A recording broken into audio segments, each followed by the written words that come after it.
Alone, soaked, and confronted by deceit, Margaret O'Connor stands in the mud that marks both her grief and her freedom. Her husband's betrayal has left her vulnerable, but the West has a way of testing a woman's spirit. Will she rise above fear, claim her own destiny, and fight for her children's future? Stay tuned. The West has a lesson in courage to teach. If her courage inspires you, like and subscribe to ride with us through more tales of Western strength and resilience. The rain in Red Creek didn't just fall, it hammered. It was a cold October night in 1878. The sky was pitch black, pouring sheets of freezing water over the Texas dirt, turning it into thick, heavy clay. Margaret O'Connor stood shin-deep in that mud, Maggie, 38 years old, and soaking wet. Her hair was plastered to her cheeks. Her hands were covered in blisters. Some had already broken open. The blood mixed with the rain, slipping down the wooden handle of the shovel. She drove the spade down, pushed hard with her boot, heaved the heavy earth up, and threw it over the side. She wasn't crying. A woman burying her husband ought to cry, folks would say, but Maggie didn't have any tears left. Arthur's heart had just given out that afternoon. He was laying inside the cabin now, quiet, quieter than he'd been in years. The children, Sarah, Will, and little Abby, were asleep in the back room. She had told them their father was resting. The hard truth would come with the morning sun, but tonight she had a job to do. Neighbors were 4 miles away. Town was 12. There was still to do it, so she dug. Then a sound cut through the storm. The slow, steady rhythm of hooves splashing in the mud. Maggie froze. She gripped the shovel tighter, her knuckles white. Out here, a stranger in the dark usually meant trouble. A big bay horse walked into the yard. The rider sat tall, his shoulders broad under a heavy coat. Water poured off the wide brim of his hat. He didn't holler out a greeting. He just stopped, swung his leg over the saddle, and stepped down. He walked straight toward the back garden, toward the open grave, toward Maggie. She raised her chin, stood her ground. The man stopped at the edge of the hole. He looked at the grave. Then he looked at her. He took in her shaking shoulders. He noticed the blood on her hands. He was an older man, maybe mid-40s. He had a face carved by hard miles and long roads. He didn't offer a polite nod. He just reached out his hand. "I'll take that," he said. His voice was low, steady over the sound of the rain. Maggie pulled the shovel back a fraction. Her pride flared up, hot and defensive. "I don't know you, and I don't have a dime to pay you for your labor." The man didn't flinch. He didn't pull his hand away, either. "I didn't ask for a dime, ma'am." "I don't take charity," Maggie said. Her voice shook, just a little, from the cold, from the bone-deep exhaustion. "I can handle my own." The man looked her dead in the eye. He didn't look at her with pity. He looked at her with an absolute, grounded respect. "You don't have to carry the weight of the dead all by yourself when there are still living folks around to help," he said. His words were firm and clear, cutting right through the storm. Pride doesn't forbid a person from accepting a hand during their darkest hour. Please, go inside with your children. Rest is a basic human right. Maggie stared at him. The words hit her harder than the wind. No one had spoken to her like that. Not in a very long time. He wasn't trying to act like a hero. He was just stating a fact, a truth about being a human being. Her shoulders dropped. The fight drained right out of her. Her fingers loosened. The rough wood of the shovel slid from her bleeding hands into his. "My name is Elias," he said quietly. He turned away. He drove the heavy steel blade down into the mud. Maggie slowly climbed out of the hole. Her legs trembled underneath her. She walked toward the cabin, but she didn't go all the way inside. She stopped on the covered porch, out of the rain. She crossed her arms over her shivering, and watched him. Elias dug. He didn't pause. He didn't complain about the weather. He just worked. The rhythmic sound of the metal slicing into the wet earth became the only sound in the night. It wasn't a grand rescue. It was just a stranger, stepping in the mud, sharing the weight of a broken world. Morning came slow to Red Creek. The storm had broken, leaving behind a pale, washed-out sky. The air smelled of wet mesquite and turned earth. Maggie woke up. Her bones ached. Her hands were wrapped in torn strips of cotton, stiff and throbbing from the blisters. She laid in bed for a long minute. She listened to the quiet. Arthur was gone. The house felt lighter. It was a terrible thing to admit, but it was true. She got up. She dressed in her faded gray wool dress and walked into the kitchen. She looked out the back window. The grave was filled. A smooth mound of dark, wet earth. A simple wooden marker stood at the head of it. Elias had found two pieces of scrap pine and tied them together with twine. Maggie looked past the garden, out toward the barn. A thin ribbon of smoke drifted up into the cold morning air. She wrapped a shawl around her shoulders and walked out onto the porch. Elias was there. He wasn't sleeping. He had already gathered dry kindling from inside the barn. He had a small fire going in the stone fire pit in the yard. A black iron pot of water was hung over the flames, boiling hot. Further down, the corral fence that the wind had knocked over in the night was standing up straight, braced and tied. He hadn't asked. He just saw what needed doing, and he did it. The cabin door creaked open behind Maggie. The children stepped out. Sarah was 12, with her mother's sharp, assessing eyes. Will was 9, a quiet boy who noticed everything. Little Abby was 5. Holding tight to Will's hand, they stood on the porch. They looked at the stranger by the fire. Elias didn't try to charm them. He didn't put on a fake smile or talk down to them like they were fools. He just stood up from the fire. He took off his hat. "Morning," he said. His voice was gravel rough, but calm. Sarah stepped forward. She was fiercely protective of her mother. "Who are you? What do you want?" Elias looked at the girl. He respected the question. "Name is Elias Vance. I was passed through the storm. Your mother needed a hand last night." He didn't mention the grave. He didn't mention the shovel. He left their dignity intact. Maggie walked down the steps. "Come inside, Mr. Vance. I'm making breakfast. It's the least I can do." "You don't have to do that, ma'am." "I know I don't," Maggie said, "but I am." They sat around the rough pine table in the kitchen. The kitchen was clean, but bare. The flour barrel was nearly empty. The meat hooks, hanging from the rafters, held nothing. Maggie set a cast-iron skillet in the center of the table. Inside was a single, large round of cornbread. No butter, no bacon grease to flavor it. Just cornmeal, water, and a pinch of salt. Elias took his seat at the far end of the table. He took off his hat and set it on his knee. He didn't stare at the meager food. He just waited. Sarah looked down at the table. Her cheeks flushed bright red. Her hands twisted in her lap. She looked at Elias, then at dry cornbread, then at the floor. The shame was eating her alive.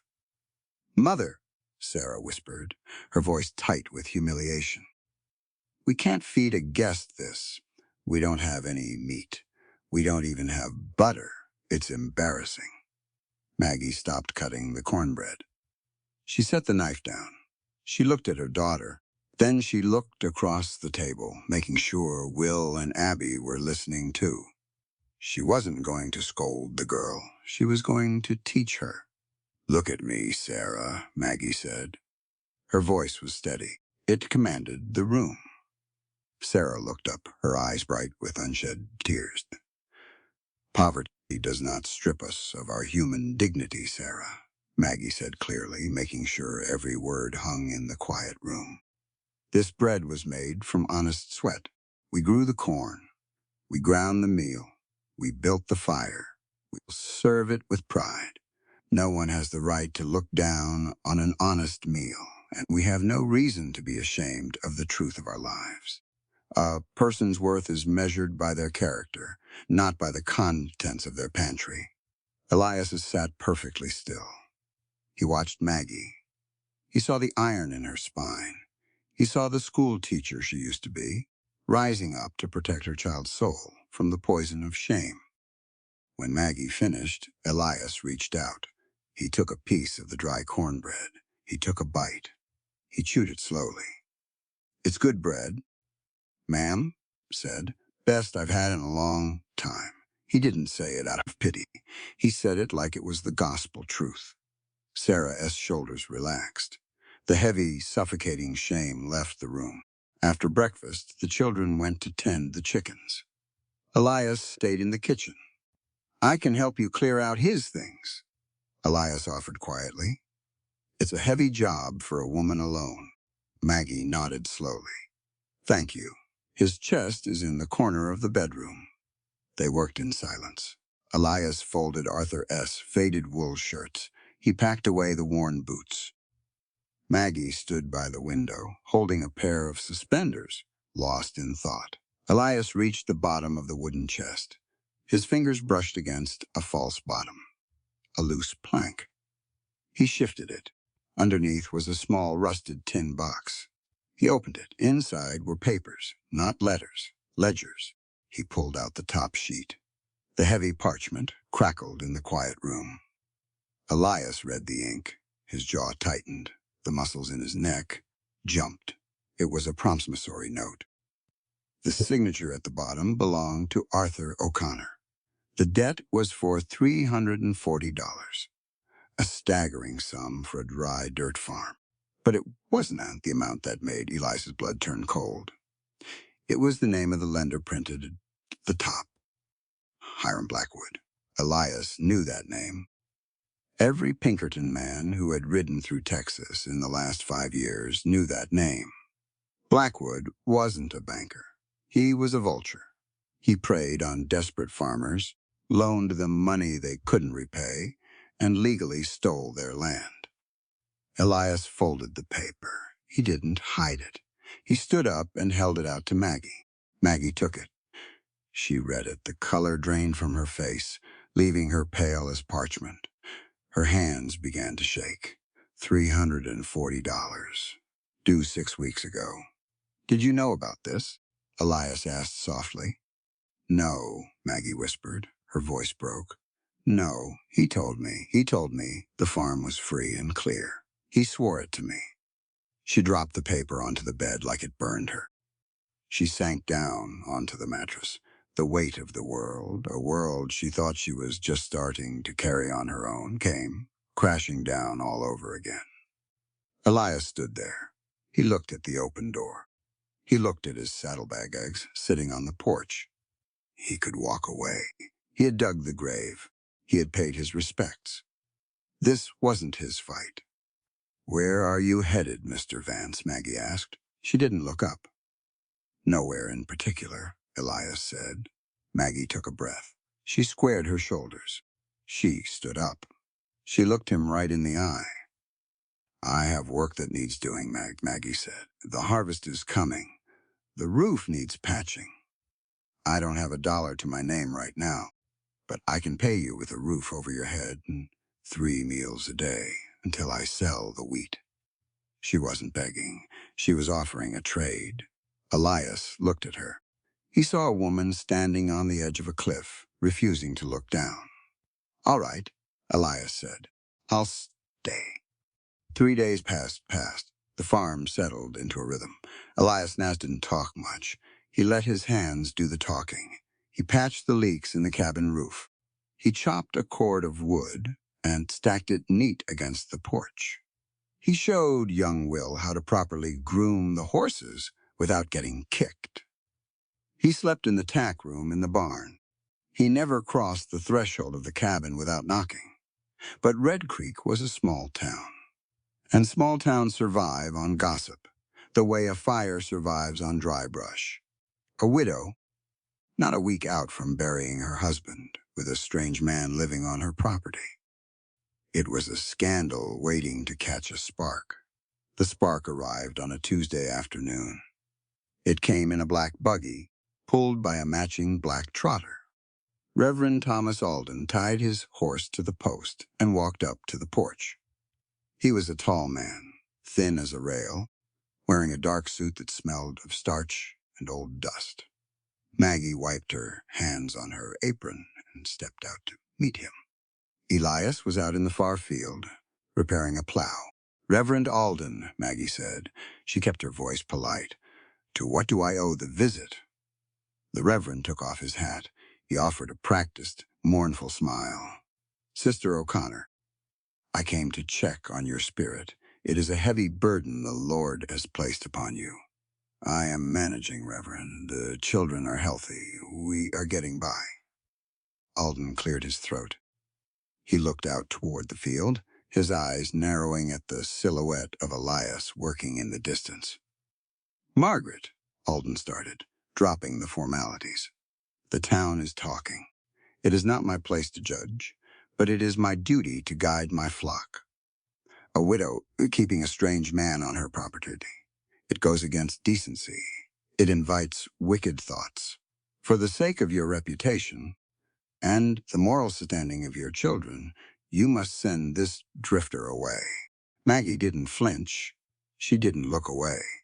"Mr. Vance is a hired hand, Reverend. He sleeps in the barn. He works for his keep." "It does not matter," Alden insisted, his tone turning patronizing. "A woman cannot run a farm with a strange man. You need a male relative to take over, or perhaps you should sell the land and move into town. A woman alone is too vulnerable to temptation and ruin. You need a man to guide this household properly." Maggie felt a cold anger rise in her chest. It was the same anger she had swallowed for years with Arthur. The assumption that her mind, her hands, and her will were somehow less than a man's. She stepped closer to the edge of the porch. "Reverend," Maggie said. Her voice was no longer polite. It was hard. It rang out clear in the afternoon air. Alden blinked, taken aback by her tone. "The good Lord gave women a mind and two hands for more than just obedience," Maggie stated, looking him directly in the eyes. Her words were deliberate and sharp. "Under this roof, I am the master of my own life. I have the right to autonomy, and I do not need a man to stand in as my guardian to be validated by society. I am capable of making my own choices, and hiring honest labor to save my children from starving is not sin. It is survival." The Reverend's mouth fell open slightly. He wasn't used to women speaking to him like they were standing behind a pulpit of their own.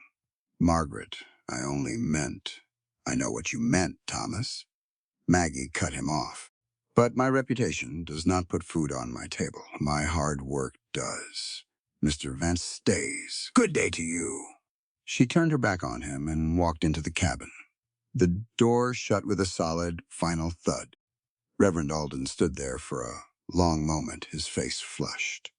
Then he put his hat back on, climbed into his buggy, and drove away. From the field, Elias watched the buggy leave. He had heard the voices, though he couldn't make out the words. He saw the way Maggie walked back, inside spine straight, chin up. He went back to the plow. But the Reverend wasn't the worst trouble headed for the O'Connor farm. The real storm arrived 2 days later. It was late afternoon.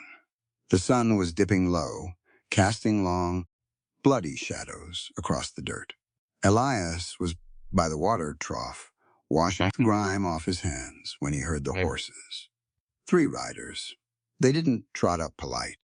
They spurred their horses right into the yard, kicking up dust, and reined in hard. The man in the middle rode a massive gray stallion. He was dressed in a fine broadcloth suit, a gold watch chain gleaming against his vest. He had a thick mustache and eyes like chips of flint. Hiram Blackwood. Flanking him were two hired guns. Rough men. Men who looked like they would break a man's jaw for the price of a whiskey. Maggie came out onto the porch. She wiped her hands on a towel. She looked at the three men. "Mr. Blackwood," she said. Her voice was tight. Blackwood had touched the brim of his hat. He didn't take it off. "Mrs. O'Connor, my condolences on your loss." Arthur was a complicated man. "State your business, Hiram," Maggie said. She wasn't playing games. Blackwood smiled. It didn't reach his eyes. He reached inside his coat and pulled out a folded piece of paper.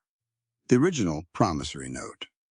"I am a businessman, Margaret, and your husband left a debt, $340, plus interest, which brings the total, as of today, to $520. Maggie gripped the porch rail. $520. She might as well have been asked to hand over the moon. "Arthur is dead," Maggie said. "The debt died with him." "That's not how the law works," Blackwood said smoothly. "The debt is tied to the estate, to this land. Now I know you don't have the cash, so I am willing to be generous."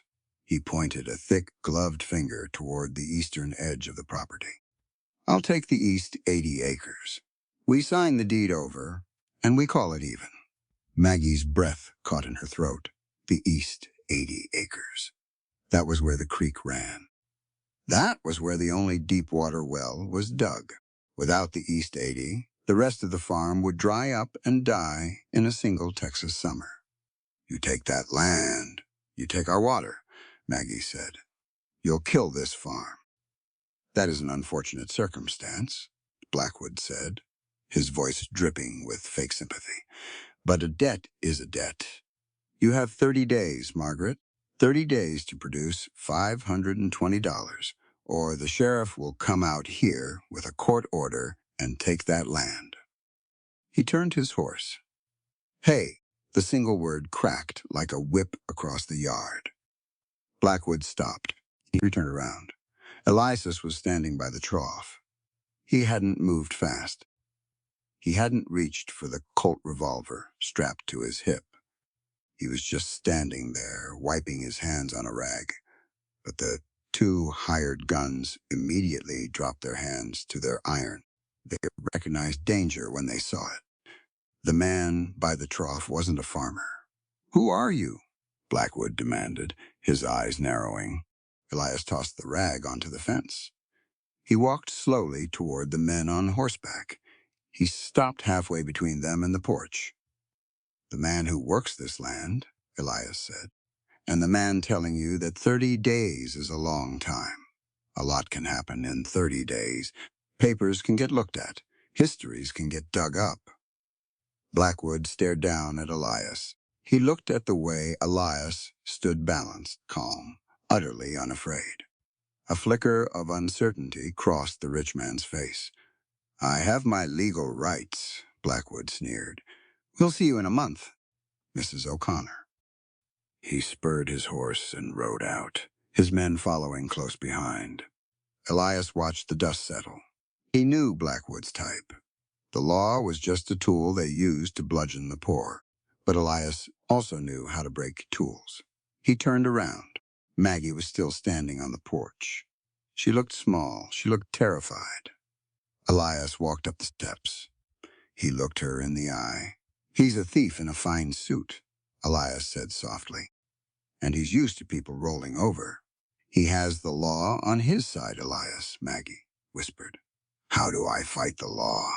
"You don't fight the law," Elias said, his voice low and steady. "You find the truth, and you use it to burn him down. I'm riding into town tomorrow," Elias saddled the bay horse long before dawn. The air was sharp. It bit at his lungs. The Texas plains were still drowned in the dark, but a thin gray line was cutting across the eastern horizon. He didn't wake Maggie. He didn't need to. He had a job to do. He rode into Red Creek just as the town was waking up. Dogs barked at the hooves. Smoke curled out of tin chimneys. It smelled strong coffee, wet dust, and old wood. The county records office sat in the back of the brick courthouse. It was a small room, cramped, smelled like dry paper and mouse droppings. The clerk was a nervous man with ink-stained fingers and a receding hairline. Elias walked in. He didn't take off his hat. He just laid his hands flat on the wooden counter. "I need to see the land deeds for the last 5 years," Elias said. "Specifically, anything bearing the signature of Hiram Blackwood." The clerk looked up. He swallowed hard. "Those are public records, sure, but Mr. Blackwood, he don't like folks poking around his business. He's got a long reach in this county, mister." Elias leaned in, just an inch. His eyes were cold and flat. It was a look he had perfected a long time ago, back when he wore a tin star and hunted men for a living. "I've got a long memory," Elias said softly. "The books, now." The clerk hurried to the back room. He brought out 3 heavy, leather-bound ledgers. Elias opened them. He traced the lines of ink with his finger. He took his time. He didn't rush. He found the pattern. 6 farms in 3 years. All of them bordering Blackwood's main spread. All of them foreclosed on under similar circumstances. A sudden debt. A harsh deadline. A piece of paper with a signature that always looked a little too perfect, a little too clean. And on every single one of those foreclosures, there was a witness signature. Elias stopped on a page from 4 years back. A farm owned by a man named Miller. Foreclosed. Transferred to Blackwood. At the bottom of the page was the witness signature. Arthur O'Connor. Elias closed the book. The heavy thud echoed in the small room. He knew what he was looking at. Blackwood wasn't just a loan shark. He was running a paper mill, forging deeds, inflating debts, and using desperate men like Arthur to swear to it in front of a judge. Elias tipped his hat to the trembling clerk. He walked out. The ride back to the farm was fast. He pushed the bay. He needed to talk to Maggie. He needed to plan. But when he rode into the yard, the plan fell apart. Maggie was standing on the porch. Her hair was loose. Her eyes were wild. "Elias," she called out. Her voice cracked. "It's Abby. She's burning up." Elias threw the reins over the hitching post. He took the porch steps 2 at a time. He went straight into the cabin. The air inside was thick, heavy with heat. Little Abby was lying on the bed in the back room. She was tossing. Her small face was flushed dark red. Her breathing was shallow and fast. Sarah was sitting beside her, crying silently. "She woke up hot," Maggie said. Her hands were shaking. "I tried cold water. I tried wrapping her. The fever won't break. Town is too far for the doctor. She won't make the ride." Elias didn't panic. Panic was a luxury for people who had nothing to do. "Get me ginger root," Elias said. His voice was a low, steady rumble. It anchored the room. "Boil water. Fast as you can, Sarah. Go out to the pump. Bring back a bucket of the coldest water you can draw. Go." They moved. They fed off his calm. Isis took off his heavy coat. He rolled up his sleeves. He sat on the edge of the bed. He put his large, calloused hand on Abby's forehead. It was like touching a hot stove. "Easy, little bird," he whispered. For the next 8 hours, Elias didn't move from that room. He brewed a bitter tea from the ginger and forced it down Abby's throat, drop by drop. He soaked rags in the icy well water and draped them over her neck, her wrists, her ankles. When the rags grew warm, he changed them, again and again. Maggie sat in the corner chair. She watched him. She watched this rough, scarred man touch her daughter with the gentleness of a saint. Around midnight, Abby stopped tossing. The harsh rattle in her chest smoothed out. The red flush faded from her cheeks. Sweat broke on her brow. The fever broke. Elias let out a long, slow breath. He dropped the wet rag into the bucket. Maggie slumped down into the chair.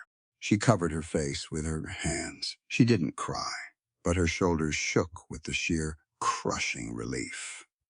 Elias stood up. He walked over to her. He pulled a blanket off the chest and draped it over her shoulders. He didn't say a word. He just walked out to the barn to let them sleep. The next morning, the sun was bright. The air was crisp. Abby was sitting up in bed, eating a bowl of watered-down oats. Maggie was smiling, a real, genuine smile. Elias was out by the edge of the woods, checking a line of snare traps. He heard footsteps behind him. He turned around. It was Will. The 9-year-old boy was standing there, his hands shoved deep in his pockets. He was staring at the heavy Colt revolver strapped to Elias's hip. "Is it heavy?" Will asked. "Heavy enough," Elias said. "Can you shoot fast?" "Fast enough." Will kicked at the dirt. He looked up, his young face twisted in a serious, hard knot. "I want to learn. I want to shoot. I want to be tough. Like you. So I can scare off men like Blackwood, so nobody can ever hurt my ma again." Elias stopped. He looked at the boy. He saw the anger. He saw the fear. He knew exactly what that poison did to a man's soul if it wasn't drained out early. Elias unbuckled his gun belt. He laid it gently on a stump, out of reach. He crouched down so he was eye level with the boy. "Look at the ground, Will," Elias said. He pointed to a faint indentation in the damp earth. "What do you see?" Will frowned. "Dirt." "Look closer." Will crouched next to him. "It looks like a hoof print, but small. A deer. A doe." Elias nodded. "Passed through here near dawn. She was favoring her left front leg. See how the dirt is pushed deeper on the right side? She was limping. Probably scraped her leg on some briar." Will's eyes widened. "You can see all that from dirt?" "Dirt talks, Will," Elias said, "if you know how to listen." Elias stayed crouched. He looked the boy right in the eye. It was time for a different kind of lesson. A harder one. "You asked me how to be tough, how to be a man." Elias' voice was firm. There was no room for argument in it. "Listen to me, Will. Being a real man isn't about how fast you can draw a gun to intimidate the weak, Will. True strength is empathy. It's having the ability to see another person's pain and choosing not to look the other way. Compassion is the bravest weapon a man can wield." Will stared at him. The words sank in, heavy and real. "Guns just make holes," Elias said quietly. "Any fool can pull a trigger. It takes a real man to pull a plow, to stay up all night cooling a fever, to pay attention to a limping deer. You understand?" Will nodded slowly. "Yes, sir. Good. Now, let's track this doe, see if she found water." That night, the house was quiet. The children were asleep. Maggie stood in her bedroom. She poured water from a pitcher into a cracked ceramic bowl. She washed her face. The water was cold. It felt good. She picked up a towel. She looked up. There was a small, speckled mirror hanging on the wall. The glass was old, distorted. But Maggie could see herself clearly. She looked at her face, the lines around her eyes, the gray dress. For the last 5 years, she had avoided this mirror. She hadn't wanted to see the woman looking back. The woman who was shrinking. The woman who was just Arthur O'Connor's wife, a shadow in her own home. But tonight, the woman in the glass looked different. Her chin was up. Her eyes were sharp. The dead, hollow look was gone. Elias hadn't saved her. He had just reminded her that she was worth saving. He had looked at her like she was a person of value, and that simple, profound respect had acted like rain on dead soil. Maggie dropped the towel. She didn't look away from the glass. She was still here. She was still breathing, and she was ready to fight. The fire popped. Sparks shot up the stone chimney, glowing bright orange before fading into the black. It was late. The wind was howling outside, rattling the window panes. But inside the cabin, it was warm. Elias sat in the wooden rocking chair by the hearth. Maggie sat on the edge of the sofa, a basket of mending on her lap. She was sewing a patch onto Will S. trousers. They had been sitting like this for an hour, no words, just the steady rhythm of the needle and the crackle of the wood. It was a comfortable silence, the kind of silence that only happens between two people who don't need to fill the air with noise to feel safe. Elias leaned forward. He rested his forearms on his knees. He stared into the flames. "I wasn't always a drifter," Elias said. His voice was low. It broke the silence gently. Maggie stopped sewing. She didn't push him. She just waited. "I wore a tin star for the Pinkerton Agency," Elias continued. He didn't look at her. He kept his eyes on the fire. "I was good at it. Maybe too good. I thought I could read folks. I thought I knew who was guilty and who wasn't just by the way they stood." He let out a breath. It sounded like a dry rattle. 3 years ago, I was working a cattle rustling case in Kansas. Big money involved. The local ranchers were out for blood. I tracked a herd to a small dirt farm. Man named David Thatcher. Elias gripped his hands together. His knuckles turned white. Thatcher was a quiet man. Kept to himself. Had a wife, 2 young boys. I found a bloody shirt in his barn. I found a branding iron hidden in his hayloft. I didn't look any further. I had my evidence.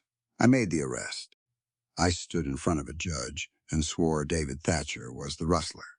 The fire popped again, a loud, sharp crack. "The judged him to the state penitentiary," Elias said. "The bank foreclosed on his farm the next day to pay the ranchers back. His wife. She couldn't take the shame. She took the boys and disappeared. Went east, I think. Or maybe west. Nobody knows." Elias finally turned his head. He looked at Maggie. His eyes were haunted. It was the look of a man who was walking through hell every day of his life. "A month later," Elias whispered, "I caught the real rustler in a saloon in Dodge. He bragged about it. Bragged about planting the shirt and the iron in Thatcher's barn to throw me off. And I fell for it, like a blind fool." Maggie felt a physical ache in her chest. She put the mending down. "I ruined an innocent man," Elias said. "I destroyed a family. I tried to fix it. I went to the governor. I got Thatcher pardoned. But by the time they let him out, he was broken. He had nothing to come back to. His family was gone. His farm was gone. He just walked away into the dust. I turned in my badge that afternoon. I've been walking ever since." He looked back at the fire. "I don't stay anywhere long, Maggie. I don't deserve a home. Not after what I took from another man." The room was silent again. The wind howled outside. Maggie looked at this strong, capable man. She saw the heavy, invisible chains he wore around his neck. He was punishing himself.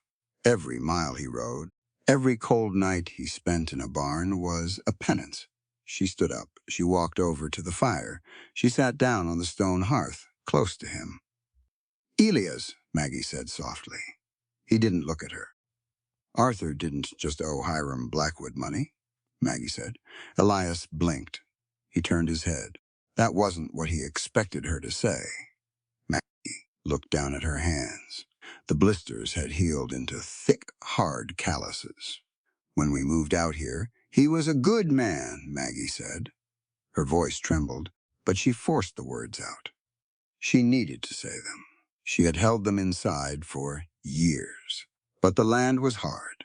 The weather was hard. Arthur started going to town more. Coming back late, smelling of cheap whiskey and perfume. Elias sat perfectly still. He listened. "He lied to me," Maggie said. "Every day, he smiled at church. He shook hands with the reverend. But behind closed doors, he was ice. He didn't hit me. He never raised a hand. But he used silence like a weapon. He made me feel invisible in my own house. He made me feel crazy. He gambled away our money, and he told me I was bad at managing the pantry. Tears finally welled up in Maggie's eyes.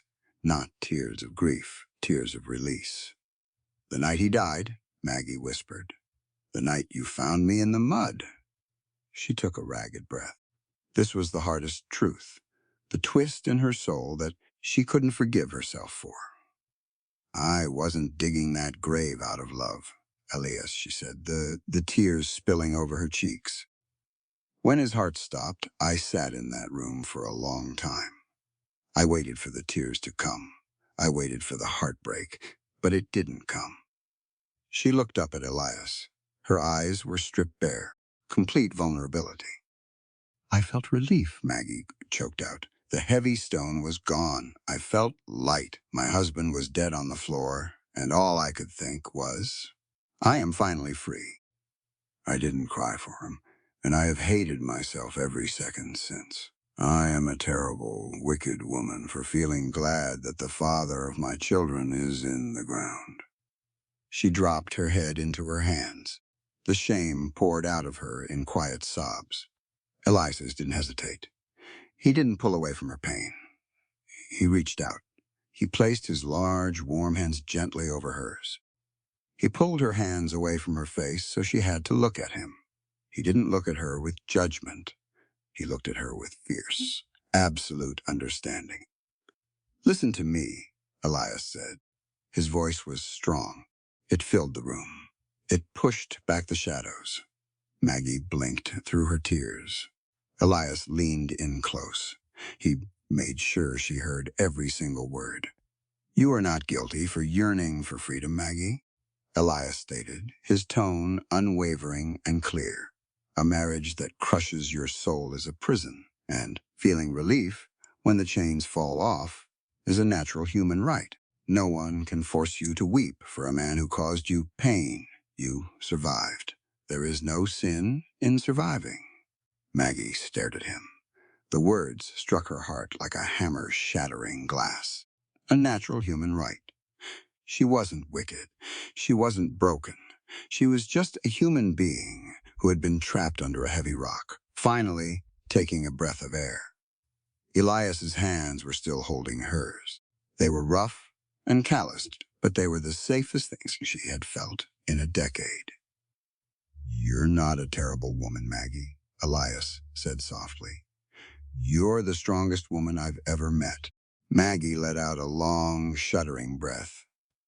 The suffocating weight in her chest, the guilt that had been drowning her since the night in the rain, finally cracked and fell away. She didn't pull her hands back. Them resting in his. They sat there on the hearth. Two broken people. Two people carrying the weight of old sins and deep scars. But as the fire burned down to glowing red embers, the cabin didn't feel cold anymore. It felt like a place where things could grow again. It felt like grace. The wheat was ready. It stood tall in the fields, golden and dry. It rustled in the autumn wind like crisp paper. Harvest time on the Texas plains was a brutal, beautiful thing. It meant survival. It meant winter wouldn't starve them out. But it didn't cut itself. For 3 days, the farm was nothing but motion. Elias swung the heavy iron scythe. He found a rhythm. Step, swing, step, swing. The blade hissed through the dry stalks. It was back-breaking work. The kind of work that made a man's shoulders burn and his hands cramp into claws by sundown. Maggie was right behind him. She gathered the fallen wheat. She bound it into sheaves. Her hands were still rough, but the blisters had turned to hard, capable calluses. She didn't complain. She didn't ask for a rest. Will and Sarah hauled the sheaves to the wagon. Even little Abby helped, picking up the stray stalks that fell in the dirt. It was a quiet kind of war, and they were winning. On the third afternoon, the sun was a hammer beating down on their necks. The air was thick with golden dust. Elias stopped at the end of a row. He drove the handle of the scythe into the dirt and leaned his weight on it. He wiped the sweat from his forehead with the back of his sleeve. Maggie walked up beside him. She handed him a tin canteen. Elias took it. His fingers brushed against hers. The touch was brief. Rough skin against rough skin. But it lingered in the heavy air. He took a long drink. The water was warm, tasting of tin and iron, but it was good. He lowered the canteen and looked at her. Maggie was looking out over the cut field. Her face was smudged with dirt. Her hair was falling out of its pins, sticking to her damp neck. She didn't look like a proper lady from the East Coast anymore. She looked like the land, wild, enduring. "We'll finish the West Acre tomorrow," Maggie said. She didn't look at him. She was watching the horizon. "We will," Elias agreed. Maggie finally turned her head. She met his eyes. There was no sudden rush of fire between them, no desperate grabbing need. They were too old for that. They had both been bruised too deeply by the world for quick romance. What they had was different. It was a slow, steady coal burning in a stone hearth. It was built on the way he looked at her when she spoke. It was built on the way she didn't flinch when he came near. It was respect, deep, quiet, and profound. "You work too hard, Elias," she said softly. "A man works for what he values," Elias replied. He didn't say anything else. He didn't need to. Maggie held his gaze for a long moment. A small, genuine smile touched the corners of her mouth. She took the canteen back, turned, and walked toward the wagon. Elias watched her go. He picked up the scythe. He felt a strange tightening in his chest. It felt like hope, but hope in Red Creek was a dangerous thing. The next morning, the fragile peace broke. Elias rode the bay horse out to the east 80 acres, the land Hiram Blackwood wanted. He was checking the boundary fence, making sure the wire was tight before the cattle were moved for the winter. He reached the creek line. He stopped the horse. The dirt talked, and it was screaming. Elias swung down from the saddle. He crouched by the muddy bank of the creek. Deep, heavy hoofprints cut into the soft earth. 3 horses, shod with heavy iron. They had paced back and forth. He found a pile of horse droppings. It was fresh, still warm in the center. He moved into the brush. He found a spot where the grass was trampled flat. Someone had laid down there, watching. He found 2 half-smoked, hand-rolled cigarettes ground into the dirt with a boot heel. Blackwood's men. They were scouting the farm. They were figuring out the routines. Watching the house, watching the children. The tightening in Elias's chest vanished. It was replaced by a cold, familiar ice. He swung back up onto the bay. He didn't ride back to the cabin. He spurred the horse toward town. When Elias hit Red Creek, he didn't go to the sheriff. Sheriff Miller was a good man deep down, but he was scared. He wouldn't move against Blackwood without hard proof. And right now, Elias didn't have proof. He just had a name from the county ledgers. Ben Tucker. Tucker was the other witness on the forged deeds, the man who usually signed his name right next to Arthur O'Connor's. If Elias could find Tucker, he could break Blackwood's hold. Elias tied his horse behind the saloon. He walked through the alley to a row of cheap, run-down shacks near the livery stable. A man at the bar had told him Tucker lived in the third one down. Elias knocked on the peeling wooden door. No answer. He tried the latch. It was unlocked. He pushed the door open. He stepped inside, his hand resting on the butt of his Colt. The shack was empty, but it wasn't quiet. It told a story of sudden violence. Single chair was smashed into kindling against the wall. A tin coffee pot was overturned on the cold stove, brown stains dripping down the iron. A canvas duffel bag lay half-packed on the narrow cot, abandoned. Tucker hadn't packed up and left. He had been taken, or he had run for his life with only the clothes on his back. Blackwood knew someone was looking into the deeds. He was tying up loose ends. Elias backed out of the shack. He closed the door. The ice in his veins set solid. The storm wasn't just coming anymore. It was already here, and it was going to hit Maggie's farm next. He rode back to the farm as the sun began to set. The sky turned a bruised purple. He didn't go to the house. He went straight to the barn. He lit a single kerosene lantern and hung it from a rusty nail. He unrolled his heavy canvas bedroll. Inside, wrapped in an oiled cloth, was a Winchester repeating rifle. He pulled it out. He checked the action. Smooth, clean, he loaded the tubular magazine, pushing the brass cartridges in one by one. Click, click, k. The sound was a comfort to him. It was the sound of control. He checked his revolver. He strapped on a second gun belt with a spare pistol. He grabbed a box of extra ammunition and shoved it into his coat pocket. He was going to ride to Blackwood's ranch. Tonight, he was going to find Ben Tucker. And if he had to put a gun to Blackwood's head to make sure Maggie and those kids stayed safe, he would do it without losing a wink of sleep. It was a Pinkerton tactic. Quick, brutal, final. He threw the heavy saddle over the bay horse and reached for the cinch. Going somewhere? Elias froze. He turned his head. Maggie was standing in the open barn door. She was holding a lantern of her own. The yellow light cast long shadows across the straw-covered floor. Her eyes moved from his face, down to the heavy gun belts, and finally to the Winchester leaning against the stall. She stepped into the barn. She didn't look scared. She looked furious. Just heading into town, Elias said. It was a weak lie, and he knew it. Town is the other way, Maggie said. Her voice was dangerously calm. And a man doesn't need a rifle and 40 rounds of ammunition to buy coffee. She walked closer. She set her lantern down on a barrel. You found something, she stated. It wasn't a question. Elias let go of the saddle cinch. He turned to face her. Blackwood's men were on the property today, down by the creek. They were scouting the house. Maggie paled slightly, but she held her ground.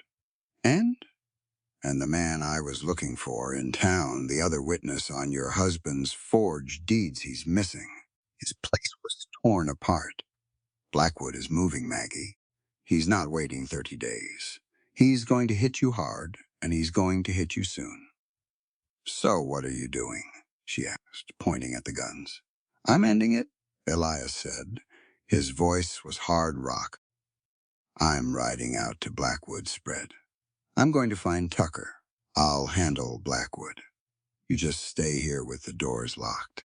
Keep the kids away from the windows. He turned back to the horse. He expected her to thank him. He expected her to be relieved that a capable man was taking the danger away from her doorstep. He didn't expect her to grab his arm. Her grip was shockingly strong. She pulled him around to face her. Take the saddle off the horse, Maggie commanded. Elias stared at her. Maggie, this isn't a game. These are violent men. I know how to deal with them. You don't. Take it off, she repeated. Her eyes were blazing. You don't get to do this. You don't get to make this choice for me. I am trying to protect you. Elias raised his voice, frustration bleeding through. If I don't stop him tonight, he could burn this farm to the ground with you and those children inside it. I won't let that happen. I'm keeping you safe. Maggie didn't back down an inch. She stepped right into his space. She looked him dead in the eye, and her voice cut through the dim barn like a sharpened blade. Protection, without respect for my autonomy, is just another form of oppression. Elias! Maggie shouted. Elias stopped. The words hit him hard. Maggie didn't let up. She pointed a finger at his chest. This is my farm. This is my life. These are my children in that cabin. You do not get to ride off into the dark and wage a war in my name without my consent. If you want to stand by me, you must treat me as an equal partner, not some fragile creature in need of a savior. Elias stood motionless. He looked at the woman standing in front of him. He saw the fierce, burning pride in her. He saw the mother willing to fight for her own around. Then he looked at his own hands, the hands holding the guns. He realized what he was doing. He was falling right back into the trap that had destroyed David Thatcher. He was deciding what was best for someone else. He was taking away her right to face her own enemies. He was treating her like a victim who needed to be managed instead of a partner who needed to be consulted. He felt a sudden, sharp wave of shame. He slowly lowered his hands. He took a deep breath, letting the cold Pinkerton rage drain out of his chest. "You're right," Elias said quietly. The gravel in his voice was gone. Maggie's hand dropped from his arm. Her chest was heaving. "I'm sorry," Elias said. He meant it. "I'm so used to being the only one in the fight, I forgot how to stand next to somebody." Maggie looked at the heavy gun strapped to his hips. Then she looked back up at his face. The anger in her eyes slowly faded, replaced by that deep, steady respect. "You're not the only one in the fight anymore, Elias," she said softly. Elias turned to the bay horse. He grabbed the heavy leather saddle and pulled it off the animal's back. He dropped it onto a wooden rack. He unbuckled the extra gun belt and laid it next to the Winchester. He turned back to Maggie. He stood tall, not as a savior, but as a man waiting for a partner. "So," Elias said, "Blackwood knows we're looking. He's scouting the land. He's hiding the witness. If we don't hit him tonight, we have to prepare for him to hit us tomorrow." Maggie nodded. Her mind was already racing. The schoolteacher calculating the board, the farmer calculating the storm. "We need the law," Maggie said. "Real law, not just the local sheriff. We need a lawyer in Austin who isn't afraid of Blackwood's money." "Austin is a 2-day ride," Elias warned. "If we leave the farm, it's vulnerable. Sarah can take Will and Abby to the Miller farm down the road." Maggie decided quickly. "They'll be safe there. Blackwood wants the land, not the children. You and I will ride to Austin at first light. We take the forged deeds to the Capitol." Elias looked at her. He saw the brilliance of it. It wasn't a gunfight in the dark. It was a war fought in the light of day, where Blackwood's money couldn't hide him. "All right," Elias said. He offered a small, respectful nod. "We ride at dawn, partner." Maggie picked up her lantern. She smiled. It was a fierce, beautiful thing. "Go get some sleep, Elias. We have a long ride tomorrow." She turned and walked out of the barn. Elias watched the lantern light fade across the yard. He leaned against the wooden stall, listening to the quiet breathing of the horses. The storm was definitely coming. But for the first time in years, Elias Vance wasn't standing in the rain alone. The road to Austin was long. It was a hard, dusty ribbon cutting through the Texas hill country. They rode out at first light. Sarah had taken Will and little Abby down the road to the Miller farm in the dark. The children were safe. That was all that mattered. Maggie rode Arthur's old gelding. Elias rode his big bay. They kept a steady, ground-eating pace. The sun climbed high. The heat beat down on their shoulders. They didn't talk much the first day. They just rode. The rhythm of the hooves was constant, a steady drumbeat against the dry earth. Clip, clop, dust rising and falling. They made camp at dusk in a grove of live oaks near a shallow creek. Elias tended the horses. He wiped them down. He checked their hooves. He moved with a quiet, practiced grace. Maggie built the fire. She struck the match, watched the dry grass catch, and fed it, small twigs, until the flames leaped up. They sat on their bedrolls, eating cold biscuits and dried beef. The firelight danced across their faces. "You hold up well in the saddle," Elias said. He was staring at the fire. Maggie swallowed a bite of dry biscuit. She took a drink from the canteen. "I didn't always live on a farm. I grew up in Boston. We walked everywhere. But my father, he believed a woman should know how to ride. He said the world was too big to stay on foot. Elias looked at her. Boston. That's a long way from Red Creek. A lifetime away, Maggie said quietly. I was a school teacher. I loved the classroom. I loved the smell of chalk and new paper. I was going to write a book on education, on teaching girls. She looked down at her hands, the calluses, the scars. Then I met Arthur. He had big dreams about the West, about owning land. I thought I thought I was choosing an adventure. She offered a small, bitter smile. Turns out I just chose a different kind of classroom, a much harder one. Elias poked the fire with a stick. Sparks flew up into the dark branches. My wife was named Margaret, Elias said softly. Maggie looked up. It was the first time he had spoken her name. She was small, Elias continued. His voice was a low rumble, quiet. But she smiled a lot. She died of typhoid fever 3 years after we married. I remember sitting by her bed. I remember thinking I would trade every day. I had left just to see her smile one more time. He looked across the fire at Maggie. She used to tell me I needed someone to make me smile, because I was too serious for my own good. He paused. He studied Maggie's face. Do you ever smile, Maggie? Really smile?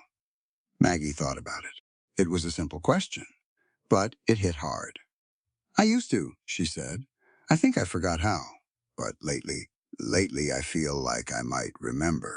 They didn't say anything else. They didn't need to. The fire burned down. They slept under the wide, star-choked sky. And for the first time in a very long time, Maggie felt safe in the dark. They hit Austin by noon the next day. It was a shock to the senses. Brick buildings, wooden sidewalks, carriages rolling down wide dirt avenues. People everywhere. The capital was booming, loud, and alive. They tied the horses in front of a narrow brick building near the courthouse. A wooden sign hung over the door. Faded gold letters. Samuel Sterling, attorney at law. They walked inside. The office smelled of old leather, cigar smoke, and dust. Books were stacked everywhere, on the floor, on the chairs. On the massive oak desk in the center of the room, behind the desk sat Samuel Sterling. He was an older man, white hair, thick spectacles, and a suit that had seen better days. He looked up from a thick ledger as they walked in. If you're selling Bibles, I have 3, Sterling said. His voice was sharp, raspy. We're buying time, Elias said. He stepped forward. Sterling looked at Elias. He took in the guns. He took in the hard eyes. Then he looked at Maggie. He saw the dust on her dress, the exhaustion in her face, and the absolute iron in her posture. Sit down, Sterling said. He closed his ledger. Maggie sat in a wooden chair. Elias stood near the window, keeping an eye on the street. Maggie laid it all out. She didn't skip a detail. The sudden death, the debt, Hiram Blackwood, the threat to take the East 80 acres, the missing witness, Ben Tucker. She reached into her bag and pulled out the promissory note. She slid it across the desk. Sterling put on his spectacles. He picked up the paper. He held it up to the light. He read the fine print. He studied the signature. Blackwood, Sterling muttered. He spat the name like it was poison. I know him. He's a parasite. He uses the law like a butcher uses a cleaver. Elisa checked the county records, Maggie said. Arthur's signature is on this note, but Arthur also signed as a witness on other foreclosures Blackwood handled. 4 years ago. A farm owned by a man named Miller. Sterling stopped. He lowered the paper. He looked at Maggie over the rim of his glasses. Miller, Sterling repeated. He turned his chair. He walked over to a towering cabinet against the wall. He opened a drawer. He sifted through thick, dusty files. He pulled out a heavy manila folder. He brought it back to the desk. He opened it. The Miller foreclosure, Sterling said quietly. He flipped through the pages. He found a court transcript. He read it in silence. The room grew very still. The ticking of the grandfather clock in the corner sounded like a hammer against an anvil. Sterling closed the file. He took off his spectacles. He looked at Maggie. His eyes were full of a heavy, sad pity. Mrs. O'Connor, Sterling said gently, I need you to brace yourself. Maggie sat up straighter. Tell me, your husband didn't just owe Hiram Blackwood money, Sterling said. He didn't just borrow cash for seed or equipment. What was it for? Maggie asked. Her voice was steady. It was a leash, Sterling said. He tapped the Miller file. 4 years ago, Blackwood stole the Miller farm. He did it by claiming Miller abandoned the property and defaulted on a private loan. But Miller fought it. He took Blackwood to court. He said he never took a loan. Maggie felt a cold dread rising in her stomach. Blackwood won that case, Sterling continued. He won because he produced a witness, a neighbor who swore under oath that he saw Miller take the money, a neighbor who swore he saw Miller pack his bags and leave in the dead of night. Arthur, Maggie whispered. Yes, Sterling said. Arthur perjured himself. He lied on the stand to help Blackwood steal a man's livelihood. Elias turned away from the window. He looked at Maggie. Blackwood paid Arthur for that testimony, Sterling explained. Paid him well. I imagine your husband lost that money at the poker tables. When he went back to Blackwood for more, Blackwood gave it to him. But this time, Blackwood made him sign this promissory note, putting your farm up as collateral. It wasn't a loan, Mrs. O'Connor. It was blackmail. Blackwood owned your husband, and now he thinks he owns your land. The room was silent. Maggie stared at the wooden desk. Arthur wasn't a victim. He wasn't a desperate farmer trying to feed his family. He was a thief. He was a coward. He had helped destroy another family, and he had gambled his own family's future away to cover his tracks. The betrayal cut deep. It bypassed her anger and went straight to her bones. She gripped the arms of the wooden chair. Her knuckles turned white. She closed her eyes. She thought of Arthur, smiling at the dinner table, playing with little Abby, telling her everything was fine, all of it. A lie. Elias took a step toward her. He wanted to reach out. He wanted to pull her out of the chair. But he stopped. He remembered the barn. He remembered her words. Treat me as an equal partner. He stayed where he was. He waited for her. Maggie opened her eyes. The pain was there, raw and bleeding. But the iron was still there, too. So, Maggie said. Her voice was barely a whisper, but it didn't shake. My husband was a criminal. He was an accomplice to fraud. I am deeply sorry, Margaret, Sterling said.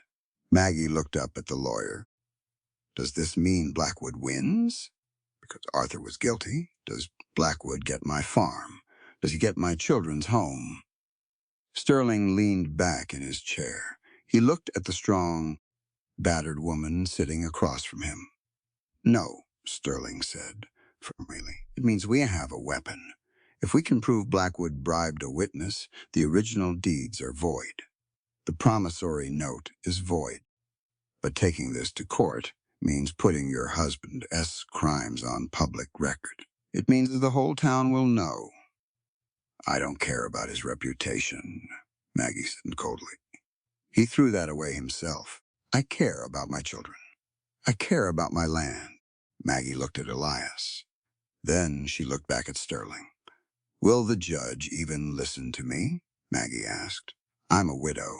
My husband is a proven liar. Blackwood is the richest man in the county. He buys judges. He buys sheriffs. How does a woman like me fight a man like that in a courtroom? Samuel Sterling stood up. He walked around the desk. He leaned against the edge of it, looking down at Maggie. This was the moment. The reason Sterling had stayed in this dusty office instead of retiring to a soft life. Listen to me very carefully, Mrs. O'Connor, Sterling said, his voice ringing with absolute, fierce conviction. The law today is often written by the wealthy to protect the wealthy. It is twisted by men like Blackwood to keep power in their own pockets. But it just recognizes no social class. It recognizes no gender. Taking this case to court is about proving a point. A female farmer has the exact same right to equal protection under the law as a powerful landowner. You are not a second-class citizen. You are a human being with rights, and it is the duty of the court to uphold them, regardless of how much money the man sitting across the aisle has. Maggie listened. The words washed over her. They didn't sound like empty legal jargon. They sounded like a battle cry. Equal protection, the exact same right. She stood up. She smoothed the front of her dusty skirt. Draft the papers, Mr. Sterling, Maggie said. We're taking Hiram Blackwood to court. Sterling smiled. It was a wolf smile. I'll have them filed by morning, but we need proof. We need that missing witness. We need Ben Tucker. We'll find him, Elias said from the window. You just get the paperwork ready. They stayed at a small boarding house that night. Separate rooms, down a narrow hallway. Maggie sat on the edge of her narrow bed. The room was dark. She felt hollowed out. The truth about Arthur was a heavy stone in her stomach. A quiet knock sounded at the door. Maggie? It was Elias. His voice was low through the thin wood. She stood up. She opened the door. Elias was standing in the dim hallway. He had taken his gun belts off. He looked tired, but his eyes were soft. I just wanted to make sure you were all right, Elias said. Maggie leaned against the doorframe. She wrapped her arms around herself. I don't know what I am, Elias. I spent 12 years married to a stranger, a man who would ruin another family for card money. You are not him, Elias said, instantly. His sins don't belong to you. You didn't swing the hammer. You're just the one trying to fix the house. Maggie looked up at him. She saw the truth in his face. She saw the Pinkerton who had ruined a man, trying every day to fix his own house. We're a pair, aren't we? Maggie said softly.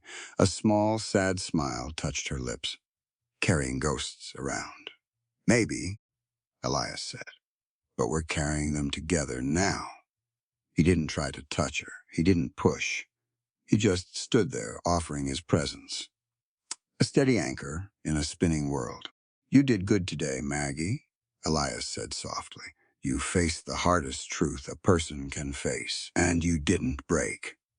Neither did you, Maggie replied. A beat of silence passed between them. It was thick, warm. Good night, Elias. Good night, Maggie. She closed the door. She walked over to the bed. She laid down. She didn't cry. The tears were done. Tomorrow, they would ride back to Red Creek. Tomorrow, they would hunt for Ben Tucker. Tomorrow, they would start a war. And Maggie O'Connor was finally ready to fight it. They smelled the smoke before they saw the farm. It was a bitter, heavy scent. It hung in the wind like a dirty rag. Elias kicked the bay horse into a gallop. Maggie pushed the old gelding hard, right behind him. They cleared the ridge. The farm came into view. The cabin was still standing. Barn was safe. But the east field, the wheat they had broken their backs to harvest, was black. Piles of bound sheaves had been dragged into a massive heap and torched. The fire was dead now. Nothing left but a wide, ugly scar of gray ash and smoking embers. A third of their winter survival gone in a night. Elias pulled his horse up. He didn't say a word. His jaw locked tight. Maggie stopped beside him. She stared at the black earth. The wind blew a fine layer of soot across her face. She didn't cry out. She didn't weep. She just sat in the saddle, her eyes turning as hard as flint. Sarah ran out of the cabin, holding Abby S.'s hand. Will was right behind them. They had walked back from the Miller farm that morning to find the ruin. Maggie swung down from her horse. She dropped to her knees in the dirt and pulled her children into her arms. She buried her face in Sarah S.'s shoulder. She breathed them in. They were safe. That was the only thing that mattered. Wheat could be replanted. Children couldn't. Elias walked his horse to the trough. He watched the family. He knew what Blackwood was doing. It was terror. It was a message. This is just the wheat. Next time, it's the roof. Will pulled away from his mother. He walked over to Elias. The boy looked at the smoking field.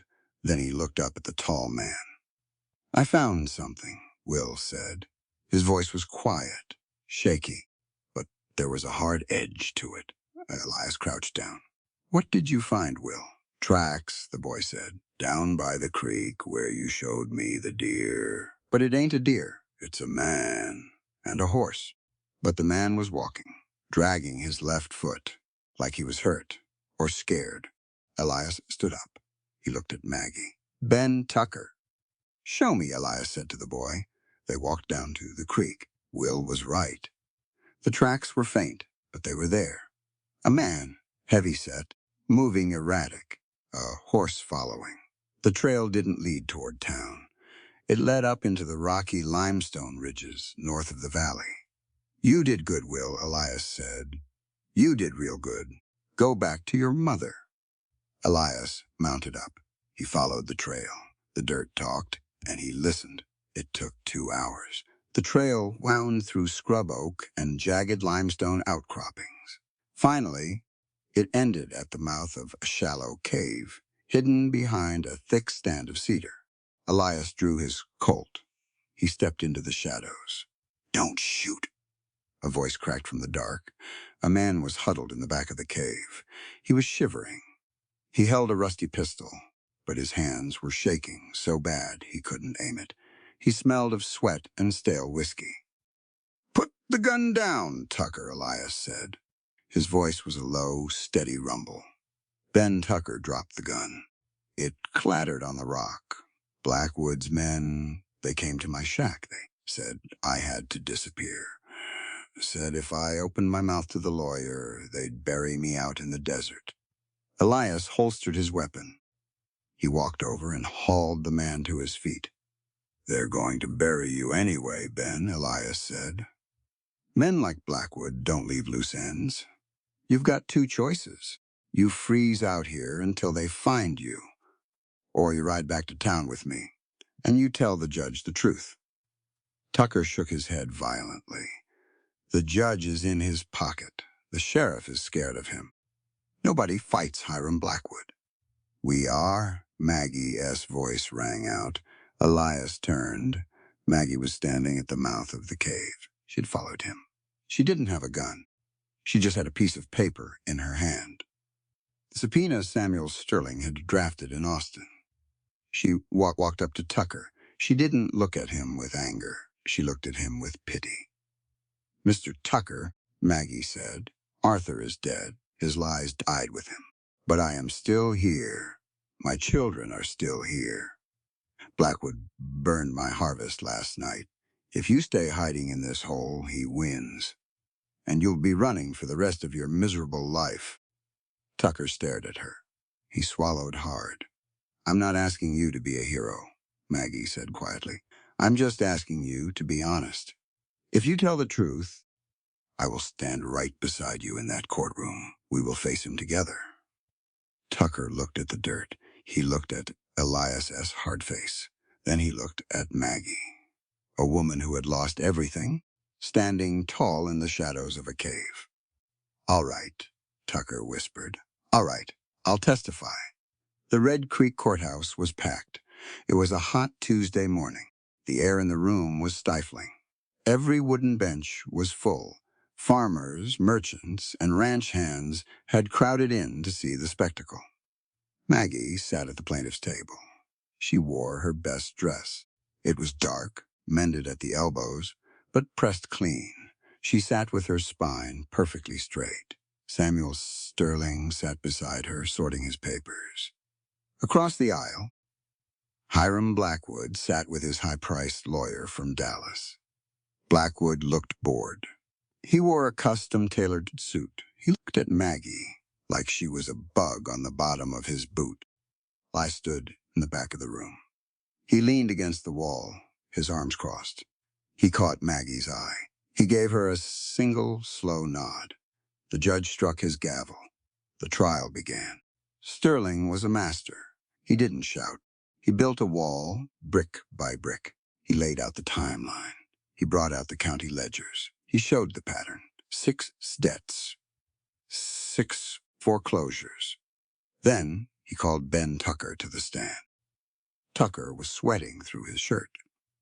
But under Sterling's sharp, methodical questioning, the man broke. He confessed. He admitted that Arthur O'Connor had never witnessed any loans. He admitted that Blackwood paid them both to sign blank documents, which Blackwood later filled in with fake debts. The courtroom erupted into whispers. The judge slammed his gavel. Blackwood's lawyer stood up. He was slick. He was loud. "Objection, Your Honor," the Dallas lawyer shouted. "This man is a known drunkard. His testimony is entirely circumstantial. There is no proof my client ordered any such thing. This is a desperate widow trying to avoid her legal debts by dragging an honest businessman's name through the mud." The judge hesitated. He looked at Blackwood. Blackwood owned half the town. He owned the bank that held the judge's mortgage. The momentum shifted. You could feel it in the room. The heavy, suffocating weight of money and power settling back down on the scales. Maggie's hands trembled in her lap. She looked at Sterling. The old lawyer's face was grim. They needed something more, something undeniable. The courtroom doors opened in the back. A man walked down the center aisle. He wore a faded canvas jacket. A tin star was pinned to his chest. Sheriff John Miller. He walked up to the wooden railing. He took off his hat. "Your Honor," Sheriff Miller said. His voice was usually quiet. Today it carried to the rafters. "I have something to say. I'd like to take the stand." Blackwood shot up from his chair. His face was purple. "This is an outrage. The sheriff isn't on the witness list." "Sit down, Hiram," the judge warned, surprised by his own courage. "Swear the sheriff in." Miller took the stand. He placed his hand on the Bible. He swore to tell the truth. Sterling walked up to the podium. "Sheriff Miller, what do you know about Hiram Blackwood's real estate practices?" Sheriff Miller looked out at the crowded room. He looked at the farmers he had sworn to protect. He looked at Maggie O'Connor. Then he looked dead at Hiram Blackwood. Miller took a deep breath. "I have known about the forged deeds for 3 years," Sheriff Miller said. A collective gasp went up in the room. "I found a ledger in the saddlebags of one of Blackwood's men after a bar fight," Miller continued. It listed the payouts. To Ben Tucker, to Arthur O'Connor, to others. It detailed exactly how they stole the Miller farm, the Davis farm, and the rest. "And why didn't you arrest him, Sheriff?" Sterling asked softly. Miller gripped the wooden rail of the witness stand. His knuckles turned white. The shame was plain on his face, but he didn't hide from it anymore. "Because I was a coward," Miller said. His voice echoed in the silent room. He turned his head to look directly at the jury box, then at the gallery. "I kept quiet because I was afraid of power. I was afraid of his money. But silence in the face of evil is complicity." Miller's voice grew stronger. It wasn't just a confession. It was a lesson to every man and woman in that room. "Every citizen has the right to live without fear," Miller declared, his words ringing with undeniable conviction. "And it is the duty of the law to protect those human rights, no matter how rich or powerful the violator may be. I failed in that duty. I let a wealthy man treat the law like his personal property. But I won't do it anymore. The law protects the widow just the same as it protects the baron. And Hiram Blackwood is a thief." The courtroom exploded. Men stood up. People were shouting. Blackwood's face drained of color. He looked at his lawyer. The lawyer was packing his briefcase. It was over. The judge hammered his gavel until the handle nearly snapped. Order. Order in the court. When the room finally quieted down, the judge looked at the papers on his desk. He looked at Blackwood. Based on the sworn testimony of the county sheriff and the witness, Ben Tucker, I find the promissory note against the O'Connor farm to be fraudulent. The judge struck the block. The deed is void. The debt is erased. Maggie closed her eyes. She let out a breath she felt like she had been holding for 12 years. She opened them and looked to the back of the room. Elias was standing there. He tipped his hat to her. They had won, not with guns, not with violence, but with the truth. The storm was over. The dust had settled. Red Creek felt different. Hiram Blackwood hadn't gone to prison. His lawyers tied the criminal charges up in endless appeals, but his grip on the county was broken. The bank stopped taking his orders. The town council stopped returning his hellos. He was a ghost in his own empire. On the farm, life went on. It was mid-November. The air was sharp and cold. Frost-coated, the remaining grass in the mornings, turning the fields into a sea of glittering white glass. They were going to have a lean winter. The burned wheat hurt. But Maggie had sold the rest of the crop for a fair price. They had enough flour, beans, and salted meat to make it through to the spring thaw. They had survived. Maggie was in the kitchen, kneading bread dough. The cabin was warm. Dessa was teaching little Abby how to read from an old primer by the fire.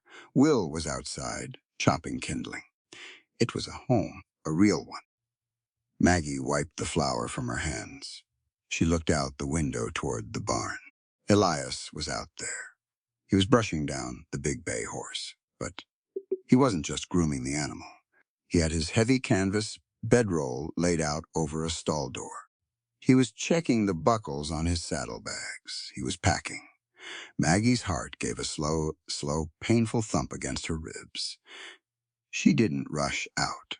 She didn't panic. She washed her hands in the basin. She dried them carefully. Then she walked out the back door, pulling her woolen shawl tight across her shoulders against the biting wind. She walked into the dim, quiet barn. It smelled of hay and leather. Elias didn't look up right away. He was folding a heavy wool blanket, his large hands moving with precise, practiced motions. "Winter is setting in quick," Maggie said. Elias strapped the blanket behind the telcantle. "It is. Snow will be on the ground by the end of the week, I figure. It's a bad time to be on the road. I've ridden through worse." He finally turned to face her. His eyes were tired.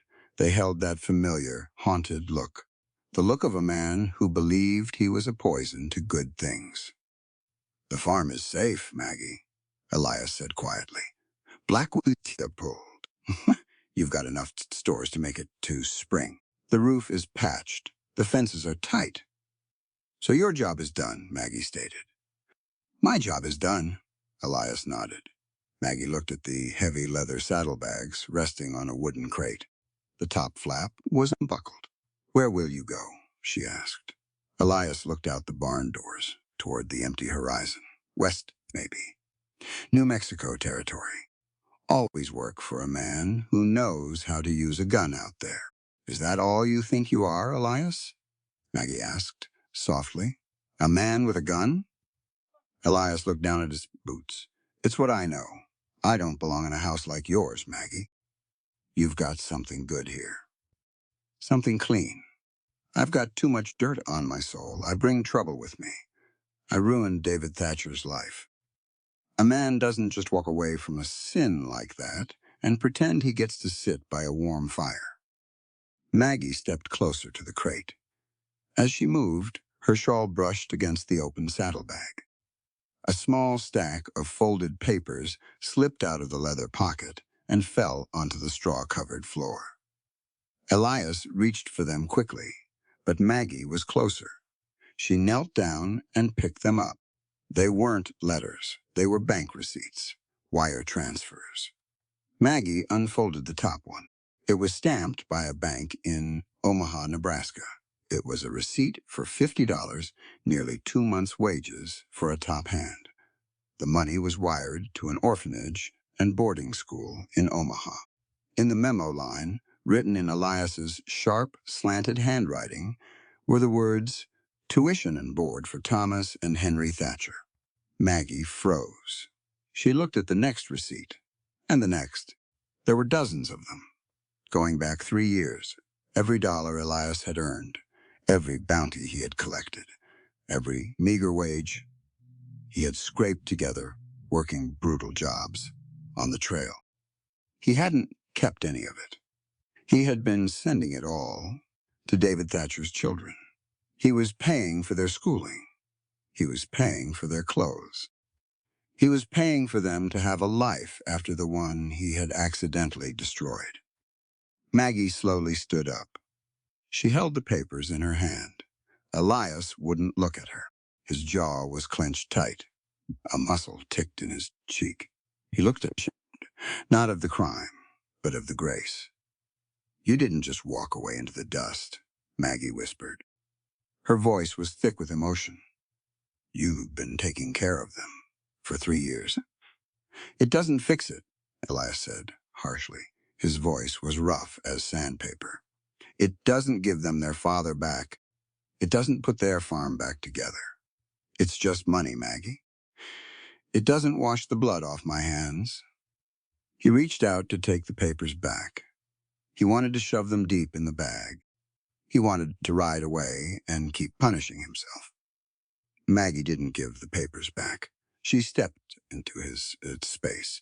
She put her hand flat against the center of his chest, right over his heart. "Elias Vance, you listen to me," Maggie said. Her voice was fierce. It wasn't the voice of a broken widow. It was the voice of a woman who understood the deep, complicated truth of being human. Elias looked down at her. "Forgiveness isn't an eraser that wipes away the past, Elias," Maggie told him, her words clear and resonant in the quiet barn. "It doesn't work like that. The past stays. The scars stay. But forgiveness is a lesson.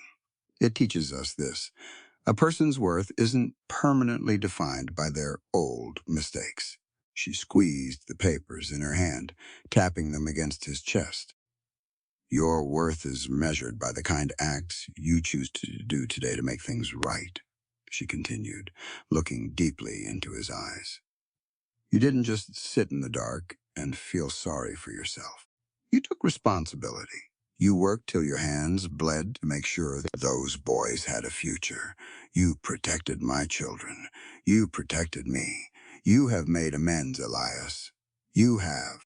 Elias stared at her, his breath hitched in his chest. No one had ever said those words to him. He had spent 3 years telling himself he was a monster. He had worn his guilt like a heavy iron coat, convinced that if he suffered enough, the universe might balance out. "Permit yourself to be happy," Maggie said softly. Her hand slid up his chest, her fingers resting gently against the rough, scarred line of his jaw.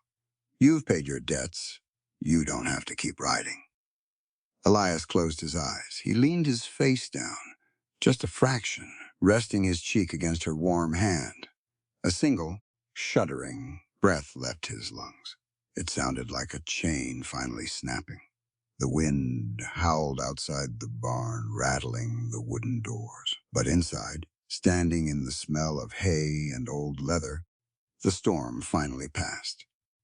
Elias opened his eyes. He looked at Maggie. He saw the fire in her. He saw the home she had built from the ashes. He slowly reached up and placed his hand over hers. Then he turned. He walked over to the bay horse. He grabbed the heavy leather saddle and pulled it off the animal's back. He dropped it onto the rack with a heavy, satisfying thud. He unbuckled the saddlebags. He took them off. He walked back to Maggie. "I'm not much of a farmer," Elias said. His voice was thick, but it was steady. Maggie smiled. It was a real smile. It reached her eyes and lit up the dim barn. "I know," Maggie said, "but you're a decent man with a shovel, and I figure we can teach you the rest." They walked out of the barn together. They didn't hold hands. They didn't need to. They walked side by side, equals in the cold November wind, heading back toward the warm light shining from the cabin windows. Elias left his guns in the tack room. He didn't need them to go home. The snow came in the night. It didn't howl. It didn't blow. It just fell, quiet and heavy. When morning broke, the world was white. The jagged edges of the Texas plains were gone. The black scar of the burned wheat field was buried. The dirt was covered. The land looked clean. It looked new. Inside the cabin, the iron stove radiated a deep, steady heat. It smelled of boiling coffee and burning hickory. Elias sat at the heavy pine table. He had a piece of paper laid out flat in front of him, a legal deed, stamped by the county clerk in Red Creek. It didn't say O'Connor Farm anymore. It said the O'Connor Vance Farm. Elias traced the ink with his thumb. Co-owners, equal partners in the eyes of the law. He had taken his Pinkerton savings, the money he hadn't sent to Omaha, and bought into the land. He hadn't bought Maggie out. He had bought in. There was a difference, a big one. Maggie walked up behind him. She set a tin cup of black coffee at his elbow. She rested her hand on his shoulder. He reached up and covered her hand with his. It was a simple thing, but it meant everything.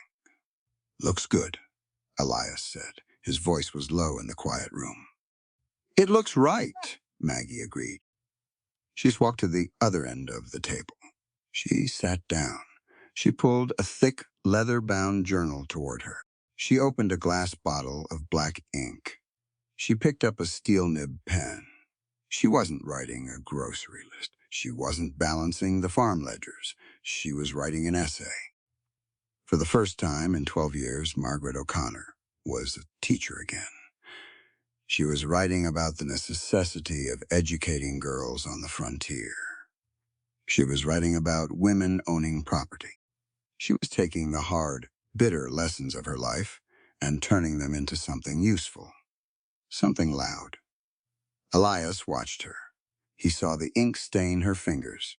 He saw the fierce concentration in her eyes. He didn't interrupt her. He didn't ask her to mend a shirt or cook a meal. He took his coffee, stood up, and quietly walked out to the barn to feed the stock. He gave her the room. He gave her the silence to think. That was how they lived now. Not in each other's shadows, but side by side.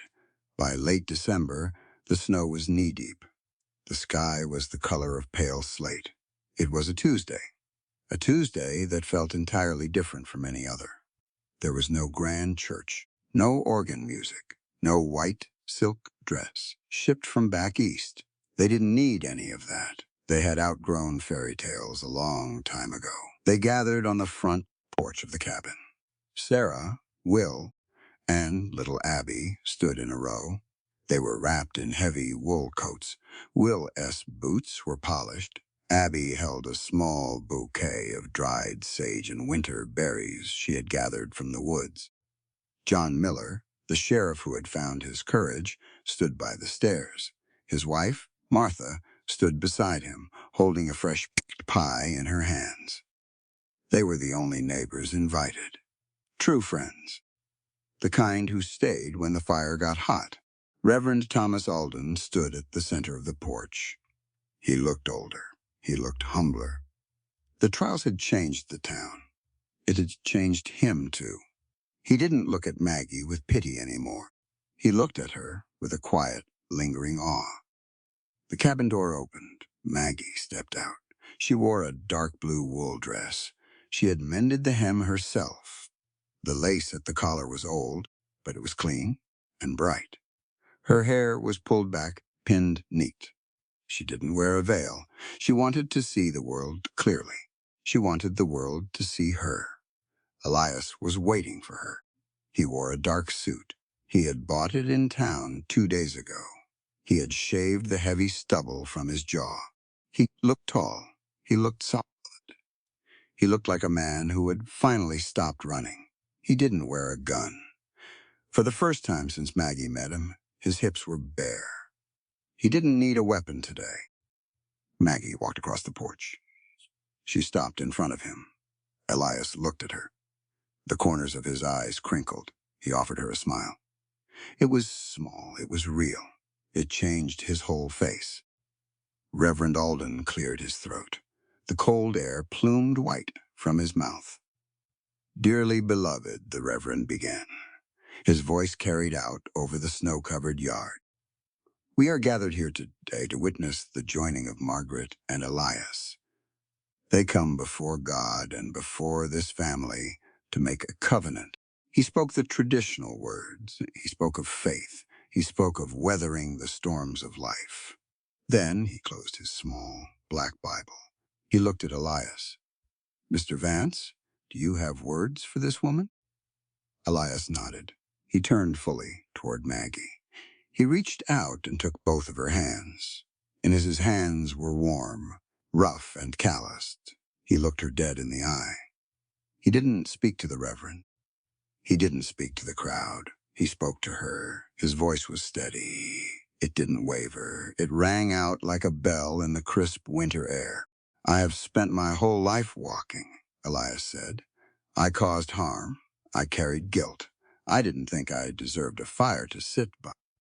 But you showed me something different, Maggie. You showed me how to stay."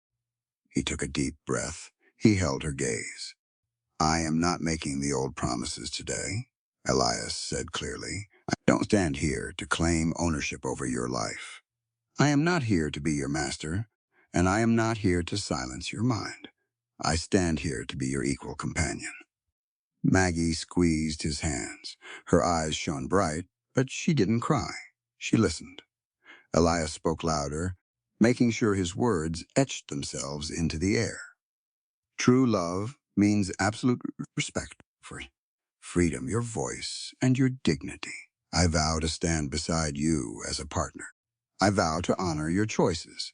I vow to listen when you speak. You are a free woman, Margaret, and I am simply honored that you choose to walk this road with me." Reverend Alden blinked. Sheriff Miller offered a slow, respectful nod. Sarah smiled, a fierce, proud smile for her mother. Maggie looked at the scarred, gentle man holding her hands. Her heart swelled. It felt huge. It felt like it could fill the whole Texas sky. "And do you, Margaret, have words for this man?" the Reverend asked softly. Maggie nodded. She didn't let go of Elias. "Elias Vance," Maggie said. Her voice was pure iron and pure warmth. "You found me in the mud. You didn't judge me. You handed me a shovel. You fought my demons, and you let me fight yours." She smiled. It was a beautiful, radiant thing. "I don't need a savior," Maggie told him, her words clear and resolute. "I need a man who knows the value of equal ground. You see me for exactly who I am, and you don't ask me to be less. I vow to be your equal, to share the labor, to share the harvest, and to share the peace. I choose you, not out of fear, not out of need, but out of love, deep, true, and equal love." The Reverend smiled. It was genuine. "Then by the power vested in me, and under the wide sky of the Lord, I pronounce you husband and wife, equal partners in all things." Elias didn't grab her. He didn't dip her. He simply leaned forward.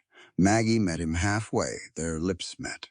It was a quiet kiss, a sealing of a promise that had been earned through fire and rain and dirt. The small crowd clapped. Little Abby threw her dried berries up into the air. They scattered across the wooden floorboards like small red jewels. Will cheered. Sarah wiped a single happy tear from her cheek. The sun went down early. The neighbors had gone home. The children were asleep in the back room, their bellies full of Martha Miller's pie. The cabin was silent, except for the crackle of the wood in the stove. Maggie stepped out onto the back porch. She pulled a thick woolen blanket around her shoulders. The air was freezing. It stung her cheeks, but it felt incredibly clean.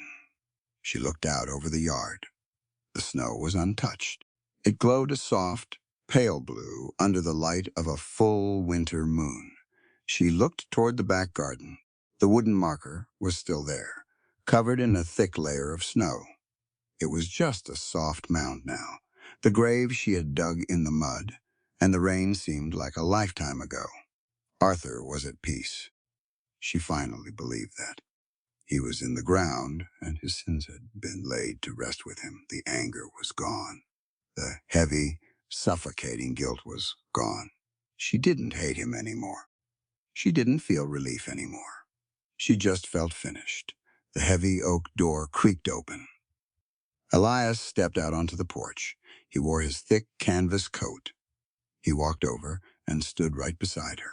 He didn't try to wrap his arm around her. He just stood close, shoulders almost touching. "It's cold," Elias said quietly. "It is," Maggie agreed. Elias looked out at the snow. He looked at the grave. Then he looked at the vast, empty plains stretching out for miles under the moon. He took a deep breath. He listened. The wind blew across the prairie. It rattled the bare branches of the oak trees. It swept over the roof of the cabin. For 44 years, the sound of the wind had meant it was time to move. It had been a lonely sound, the sound of empty roads and empty towns, the sound of a man running away from his own shadow. But tonight, standing on this wooden porch next to this extraordinary woman, the wind didn't sound lonely. It sounded like a fire burning in a hearth. It sounded like children sleeping safe in their beds. It sounded like a promise kept. Elias closed his eyes. "What are you thinking about?" Maggie asked softly. Elias opened his eyes. He looked down at his wife. He saw the moonlight catch in her hair. "Just listening to the wind," Elias said. His voice was a low rumble, filled with a deep, unbreakable peace. I think I'm exactly where I'm supposed to be." Maggie smiled. She leaned her head against his shoulder. "You are," Maggie said. "Welcome home, Elias."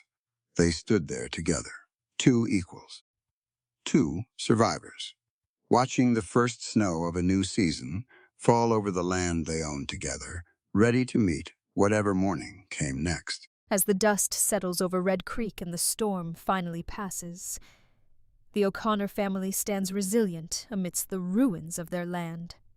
Margaret, once burdened by grief, betrayal, and the crushing weight of her husband's deceit, has discovered something more powerful than fear or loss: her own strength. In the quiet moments after the courtroom verdict, when the law has acknowledged her rights and the truth has prevailed, Maggie realizes that courage is not always loud or dramatic. Sometimes it is the quiet persistence to keep standing, to protect what you love, and to claim your dignity in the face of overwhelming odds. This story teaches us that life, much like the harsh Texas plains, is unpredictable and often cruel. But it is also full of human kindness, empathy, and unexpected allies. Elias's steadfast support reminds us that even strangers can embody the grace and integrity we long for, and that true heroism often comes in the form of compassion, patience, and respect for the autonomy of others. The story highlights the importance of truth, not just in the eyes of the law, but in the soul. How facing deception and injustice with honesty and courage allows one to reclaim agency and hope. Moreover, Maggie's journey is a testament to the resilience of the human spirit and the power of family.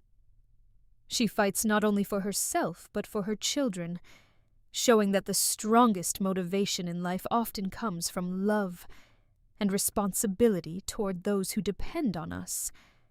Her story is a reminder that dignity, Respect and moral courage can shine even in the bleakest of circumstances, and that freedom, emotional, personal, and moral, is something worth protecting at all costs.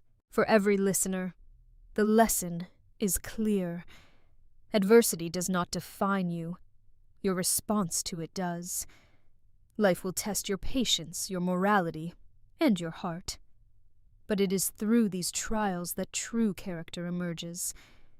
By embracing empathy, taking courageous action, and standing firm for what is just, we can not only survive hardship, but also inspire hope and strength in others. This is the heart of the frontier spirit, the enduring human connection, and the lesson that Maggie and Elias leave behind, a blueprint for courage, compassion, and the pursuit of justice in a world that is rarely fair. So as you reflect on this tale of love, resilience, and redemption, remember that the values it celebrates, honesty, empathy, courage, and the unbreakable bonds of family, are not just for the West of the past. They are for every one of us, in every corner of life, wherever storms may come,